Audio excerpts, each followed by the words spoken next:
Good morning everyone, hope you are doing well in your life. आज हम rules of debit and credit की second class ले रहे हैं, जिसमें हम आपको पढ़ाने वाले हैं कि भाई मॉडर्न अप्रोच क्या होती है। कल हमने ट्रेडिशनल अप्रोच के बारे में पढ़ाया था, उसमें 3 अकाउंट पढ़ाए थे। आज हम कौन सी अप्रोच बता रहे हैं? Modern approach. मॉडर्न अप्रोच के हिसाब से आपके पास 5 अकाउंट होते हैं। Number 1, number 2 liabilities, number 3 capital, number 4 expense and number 5 income. ठीक है ना, ये चीज़ें होती हैं। बस इतना ही याद करना है और कुछ नहीं याद करना है इसमें। ठीक है ना।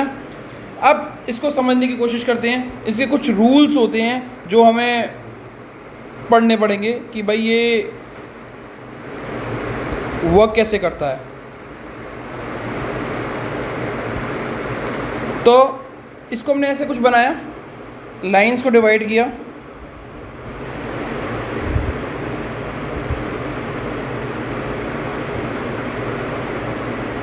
और यहाँ पे लिखेंगे इंक्रीज और यहाँ पे लिखेंगे डिक्रीज।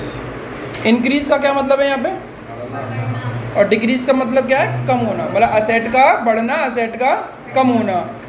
लायबिलिटी का बढ़ना, लायबिलिटी का। अब स्क्रीन पे देखते हैं बेटा, सुनते हैं, समझते हैं। बस इसमें ये याद करना है और सारा आंसर खुद लिख दोगे। अगर असेट बढ़ते हैं तो क्या होंगे? डेबिट। अगर असेट बढ़ते हैं तो क्या होंगे? अब ये बढ़ते घटते कैसे, वो मैं बाद में बता दूंगा। बस ये याद करना है कि बढ़ते हैं तो, अब स्क्रीन पे देखेंगे, अब सारा आंसर निकालते जाएंगे।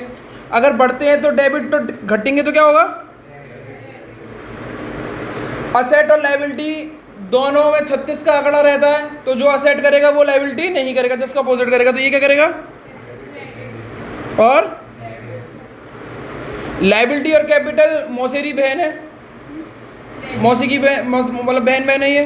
तो ये जैसा वो करेगा वैसा वो करेगी। ये क्या करेगा?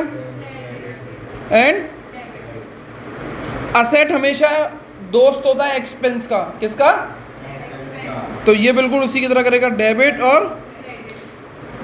और एक्सपेंस और इनकम में किसका आंकड़ा रहता है? 36 का। बस ये रूल्स थे, आपको याद करना। प्लीज़ इन रूल्स पे थोड़ा सा दिमाग लगाएं और फिर हम कुछ और चीज़ें करेंगे।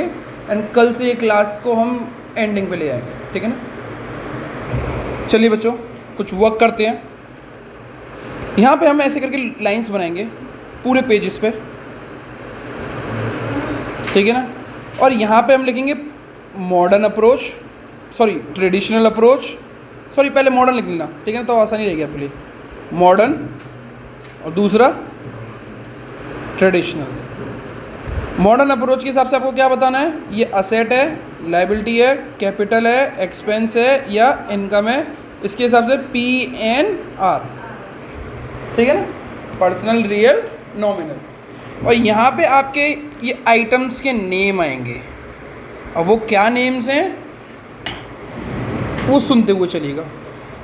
ठीक है ना, कहीं से भी करें प्लीज़।